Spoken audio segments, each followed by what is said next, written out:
By now, you might know what a Discord server is, but you might be wondering how you even begin to manage one. It might be simpler than you think. The most important thing is to ensure that you're not allowing all members access to dangerous permissions. You'll find this in your server settings. Click on roles and ensure all default permissions are safe. You can scroll down and see descriptions of what each of them do. Some key ones to highlight are any of the management roles that appear nearer the top, as well as the ability to kick, ban and time out other members. Once you've made sure all of these are set to how you would like them, you can add more roles for trusted users like moderators.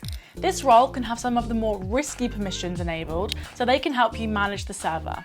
Now that the basic roles are done, a top tip I would suggest is try to not make too many separate text channels in your server, because people can get confused or overwhelmed when there are too many options. So start off with a general text channel and develop your server from there. If you'd like to learn more about how to make a saucy, lush Discord server, let me know in the comments and I'll make a more comprehensive guide for you. If you'd now like to learn how to get a partner Discord server, click here, or for more tips and tricks, click here. Thanks for watching and good luck with your server.